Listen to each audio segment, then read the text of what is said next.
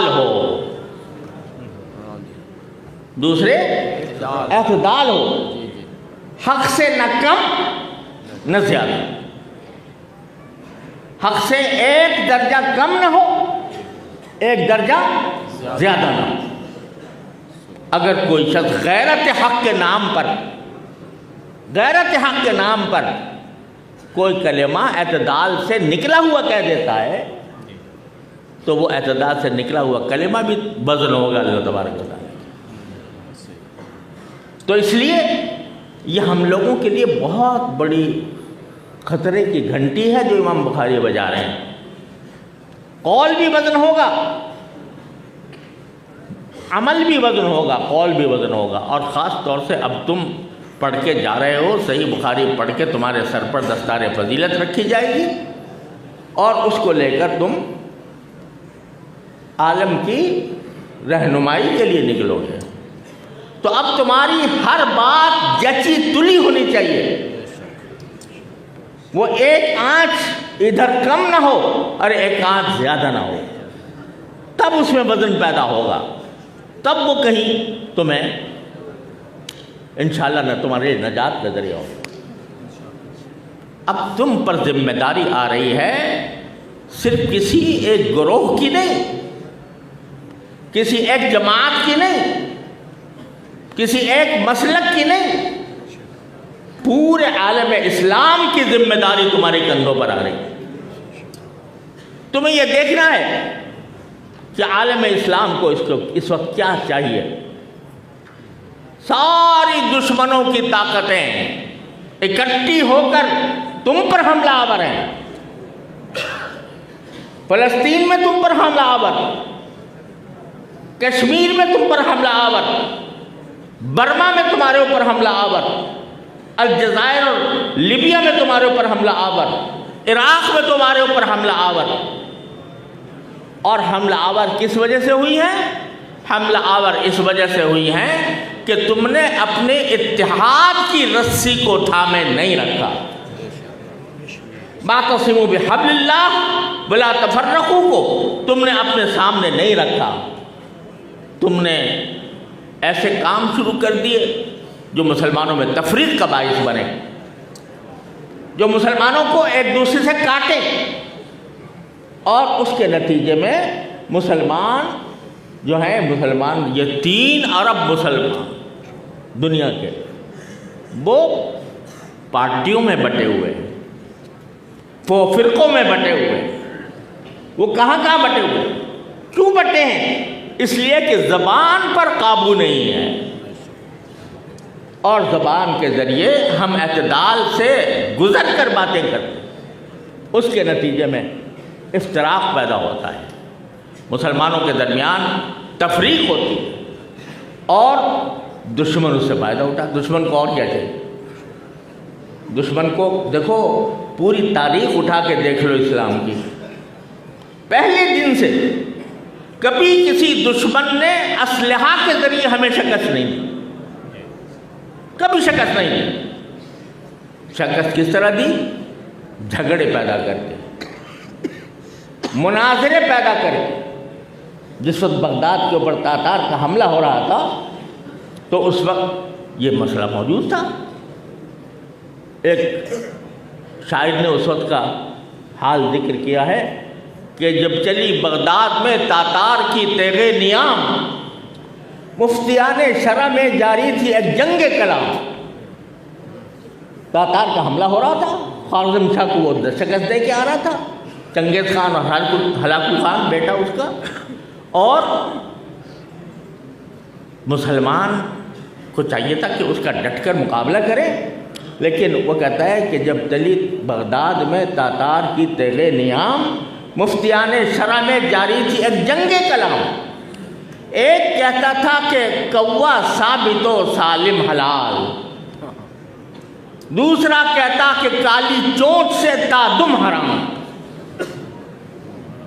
اس پر وہاں ایک چوک تھا بغداد میں مشہور ہے، مامونیہ۔ اس مامونیہ چوک میں مناظرے ہوا کرتے تھے۔ اس مناظرے میں مختلف موضوعات زیر بحث آتے تھے، تو ایک یہ بھی ظاہر بحث تھا کہ کوا حلال ہے یا حرام۔ ہلاکو خان بغداد کے دروازوں پر دستک دے رہا ہے، اور مفتیان شرع میں جاری تھی ایک جنگ کلام۔ ایک کہتا تھا کہ کوا ثابت و سالم حلال، ایک کہتا تھا کہ کالی چونچ سے تعدم حرام۔ اس زمانے کے مورخ نے جو دیکھا تو کہا مفتیاں را مجدہ کار ملت بیضا تمام۔ مفتیوں کو خوشخبری ہو کہ ملت بیضا کا کام تمام ہو گیا۔ ہلاکو خان نے آ کر ساری ہمارے علوم کی کتابیں دریائے دجلہ میں بہا دی، اور دریائے دجلہ کتابوں کی سیاہی سے اور مسلمانوں کے خون سے رنگین ہو گیا۔ تو ہمیں امام بخاری یہ متوجہ فرما رہے ہیں کہ اپنے اقوال میں اعتدال پیدا کرو، اعتدال پیدا کرو۔ اعتدال پیدا کرنے کا معنی یہ ہے کہ جو بات نکلے وہ 16 آنے تلی ہوئی ہو، ادھر ادھر نہ۔ اور یہ دیکھو کہ اس وقت امت مسلمہ کے لیے اہم مسئلہ کیا ہے؟ الاہم فالاہم فالاہم کا اصول ذہن میں رکھو۔ ایسی باتیں نہ چھیڑو جس کے ذریعے مسلمانوں میں تفریق پیدا ہو، ایسی باتیں نہ اٹھاؤ کہ جس کا سوال نہ حشر میں ہوگا نہ قبر میں ہوگا۔ ہمارے ہاں ہے یہ مشکل، میں اپنے سب ساتھیوں سے کہا کرتا ہوں، ہمارے ہاں یہ مشکل ہے کہ ایسے مسائل جن کا سوال قبر میں بھی نہیں ہوگا، حشر میں بھی نہیں ہوگا، ان پر مناظرے قائم ہو رہے ہیں، ان کے اوپر ایک دوسرے کے اوپر طعن و تشنیع ہو رہی ہے، اس میں حد سے تجاوز کیا جا رہا ہے۔ تو یہ چیز جو ہے یہ ہمارے قولہم یوزن کے خلاف ہے۔ اللہ تبارک و تعالیٰ مجھے بھی اور آپ کو بھی سب کو توفیق عطا فرمائے کہ ہمارے منہ سے جو بات نکلے وہ جچی تلی ہو، اور امت مسلمہ کا اجتماعی مفاد کبھی ہمارے ذہن سے نہ نکلے۔ اگر ہم چھوٹی چھوٹی باتوں پر لڑتے رہے اور اس کے اوپر ہم نے سارا زور اپنے تحقیق کا، اپنے کلام کا، اپنے مناظروں کا، اپنے بحثوں کا سارا زور ان پر صرف کر دیا تو دشمن کو اس سے زیادہ کوئی چیز محبوب نہیں۔ وہ کبھی اوقاف حق لے کے آئے گا، کیا آئے گا؟ اس کو یہ نہیں پتا کہ یہ حیاتی ہے یا مماتی ہے، سمجھے نا آپ؟ وہ اس کو یہ تمیز نہیں ہے یہ سمائے موتا کا قائل ہے یا نہیں ہے، یہ کون سی انجمن سے تعلق رکھتا ہے، یہ کون سی جماعت سے تعلق رکھتا ہے۔ اس کو مسجد سے بیر ہے، اس کو مدرسے سے بیر ہے، لہذا وہ تفریق کے بغیر وہ چاہتا ہے کہ یہ مسجدوں کے ذریعے جو پیغام حق کا پہنچ جاتا ہے، جس کے ذریعے مسلمان کا ایمان محفوظ ہے، الحمدللہ اللہ تعالیٰ کا کرم ہے، اور یہ ہمارے اوپر اللہ کا خاص احسان ہے اس ملک کے اندر کہ ہم الحمدللہ حق کی بات بے خوف و خطر کہہ دیتے ہیں۔ دوسرے ملکوں میں جا کے دیکھو کیا ہوتا ہے، خلیج میں جا کے دیکھو کیا ہوتا ہے، جمعہ کے خطبے بھی آزادی سے نہیں دیے جا سکتے۔ حکومت کے مدح اور توصیف کرنا خطبے کا لازمی حصہ ہے۔ تو اس لیے اللہ نے تھوڑا سا ہمیں موقع دے رکھا ہے، اس موقع کو ہم امت مسلمہ کے اجتماعی مفاد کے لیے استعمال کریں، کیونکہ اجتماعی مفاد کے لیے استعمال کرنا چاہتے ہیں، لہذا اسی پر نگاہیں ہیں۔ مسجدوں کو، اوقاف کو رجسٹر کراؤ، نہیں کراؤ گے تو اتنا کروڑ جرمانہ ہوگا۔ کسی بھی وقت تمہارے اوپر آ کر سارا تمہارے اوقاف کنٹرول میں لے لیے جائیں گے۔ اس وقت نہیں دیکھا جائے گا کہ سنی کون ہے، شیعہ کون ہے، دیوبندی کون ہے، بریلوی کون ہے، بلکہ جو مسجد ہوگی، جو مدرسہ ہوگا، یہ باتیں آ رہی ہیں۔ تو خدا کے لیے اب ہم اس امت مسلمہ کے اجتماعی مفاد کے لیے کام کریں.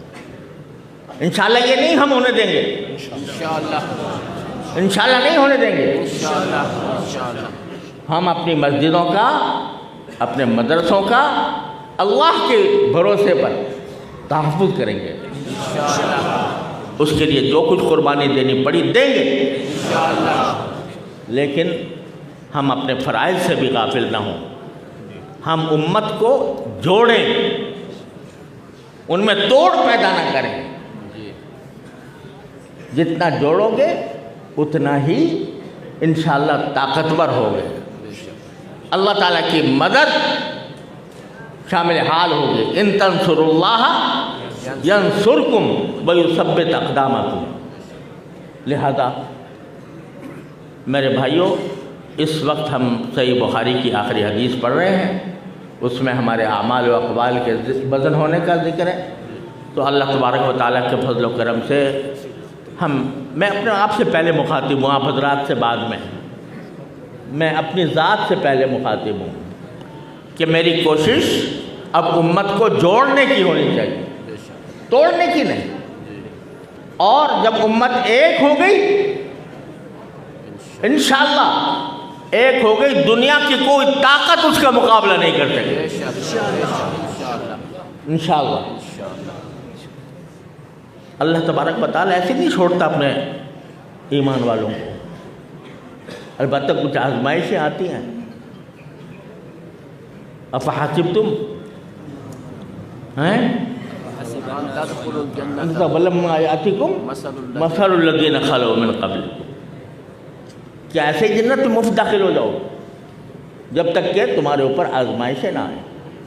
ان آزمائشوں کے لیے تیار رہو. اللہ تبارک و تعالیٰ کی رحمت سے اگر نیتیں صحیح ہیں، مقصد درست ہے، طریقہ صحیح ہے، آزمائشیں تمہارا کچھ نہیں بگاڑ سکتی اور آخر میں فتح تمہاری ہو. ان تنصروا اللہ ینصرکم ویثبت اقدامکم. تو حضرت امام بخاری رحمۃ اللہ علیہ نے، میں سمجھتا ہوں کہ یہ پیغام دیا ہے. اللہ تعالیٰ اس پیغام کو سمجھنے اور اس پر عمل کرنے کی توفیق عطا فرمائے. اب آگے امام بخاری نے حدیث روایت فرمائی ہے اسی بات کو مدلل کرنے کے لیے کہ اقوال بھی تولے جائیں. فرمایا 2 کلمے ایسے ہیں جو رحمان کو محبوب ہیں. رحمان کو محبوب. اللہ تعالیٰ کے اسماء حسنہ میں سے یہاں نبی کریم صلی اللہ علیہ وسلم نے رحمان کو منتخب فرمایا. رحمان کو محبوب ہے، یعنی جو یہ پڑھے گا اس کی طرف اللہ کی رحمتیں متوجہ ہوں. خفیفتان علی اللسان، زبان پہ ادا کرنے میں کوئی دشواری نہیں. ثقیلتان فی المیزان، میزان عمل میں ان کا پلہ بہت بڑا ہے. اور یہیں سے بتا رہے ہیں کہ سبحان اللہ بحمدہ سبحان اللہ العظیم چھوٹا سا ہے نا کلمہ، لیکن جب میزان عمل میں رکھا جائے گا بڑا بھاری ہو جائے گا. ثقیلتان فی المیزان، سبحان اللہ و بحمدہ سبحان اللہ العظیم. یہ کلمہ ہے، دیکھنے میں چھوٹا سا ہے. اس کو زبان سے ادا کرنے میں 1 سیکنڈ بھی شاید مشکل سے لگتا ہو، 2 سیکنڈ لگ جاتے ہو، لیکن اتنا اس کی فضیلت ہے. اللہ تعالی ہمیں اس کا ورد کرنے کی توفیق عطا فرمائے. حدیث میں آپ نے پڑھا ہے پہلے صحیح بخاری کے اندر کہ جو بندہ سبحان اللہ وبحمدہ 100 مرتبہ دن میں پڑھے تو اللہ تبارک و تعالیٰ اس کے گناہ چاہے وہ پہاڑ کے ریت کے برابر ہوں معاف کر دے. تو اگر میں سمجھتا ہوں اس مجلس میں ہم صرف اسی کی پابندی کر لیں کہ یہ کلمہ روزانہ 100 مرتبہ اللہ تعالیٰ کی بارگاہ میں پیش کیا کریں تو ہماری مجلس کا انشاءاللہ بہت بڑا نتیجہ ہوگا. یہاں نظر نہیں آتا، اس کے انوار، اس کے برکات، اس کے محارب انشاءاللہ وہاں جا کر کھلیں گے. تو بھائیوں، بس یہ چند گزارشات تھیں. اللہ تبارک و تعالیٰ اپنے فضل و کرم سے، اپنے رحمت سے ان گزارشات پر مجھے خود بھی عمل کی توفیق عطا فرمائے، آپ حضرات کو بھی عمل کی توفیق عطا فرمائے. اور اللہ تعالی ہمیں ان بندوں میں شامل فرمائے جن کے بارے میں فرمایا گیا کہ فمن ثقلت موازینہ فہو فی عیشۃ راضیہ، جس کا وزن بھاری ہو گیا وہ من پسند زندگی میں ہوگا۔ اللہ تعالی ہم سب کو اس میں شامل فرما، یا اللہ ہم سب کو شامل فرما، ہماری ساری امت کو شامل فرما، اور جو ہمارے ذمہ فرائض ہیں، ذمہ داریاں ہیں، اللہ ہمیں ان سے عہدہ برا ہونے کی اپنے رضا کے مطابق توفیق عطا فرمائے۔ وصلی اللہ تعالی علیہ وسلم۔ اساتذہ سے کی درخواست ہے کہ ہمیں